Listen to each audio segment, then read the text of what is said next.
faisons maintenant un point des rendements et des qualités ainsi que sur les prix actuellement. On peut dire qu'en blé, malgré les craintes que nous avons eues suite à la pluie de la semaine passée, les qualités ne se sont pas dégradées, sauf un petit peu sur les PS, mais qui étaient globalement très élevés, donc on a perdu environ 3 à 4 points. Par contre, sur les Hackberg, les régions qui étaient déjà concernées par la première partie de moisson ont malheureusement confirmé la faiblesse de leur taux de Hackberg. C'est essentiellement vrai en Bourgogne. Pour le reste des autres régions, on peut dire que la qualité est globalement bonne.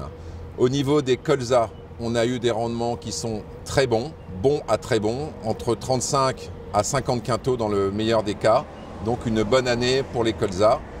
Enfin, les orges de printemps sont également terminées et là aussi c'est une agréable surprise car on avait une crainte de rendement plutôt faible suite à la météo que l'on a eue depuis le printemps.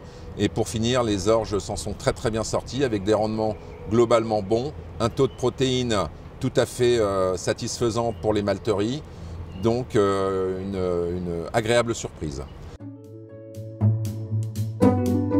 Si l'on examine le marché du blé, on peut dire qu'au niveau français, la récolte va se situer sur une année moyenne autour de 36 millions de tonnes, voire légèrement moins.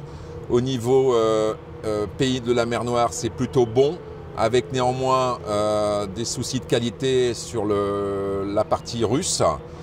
Et puis, autre point qui va peser fortement sur les marchés, qui a déjà pesé, c'est la hausse de l'euro depuis une dizaine de jours, qui est maintenant à 1,164, c'est-à-dire le plus haut depuis 2015. En conclusion, sur les prix du marché des céréales, on peut dire un marché qui semble plus ou moins stabilisé actuellement, après quand même une baisse de 8 à 10 euros depuis une quinzaine de jours. Et l'on pense que le marché devrait rester dans ces eaux-là, au moins dans les 2 mois qui viennent, tant que nous n'avons pas suffisamment d'éléments pour juger de la récolte américaine de maïs. Au niveau des orges de printemps, l'afflux de marchandises a contribué à faire légèrement baisser les prix, puisqu'on avait une grosse inquiétude avec la sécheresse. Par contre, on s'aperçoit que les orges allemandes risquent d'être protéinées et donc les prix de ce fait ne baissent plus et se maintiennent à un niveau qui reste satisfaisant. Enfin, au niveau du colza, le colza a du mal à remonter, influencé par une bonne production française. La production allemande semble un peu moins élevée que prévu. Donc là aussi, le colza est plutôt en statu quo, à un prix qui est malgré tout correct vu les rendements, qui laissera une marge hectare à peu près satisfaisante. Mais les éléments haussiers, pour le moment, tardent à venir, avec un pétrole qui reste toujours scotché autour des 50 $.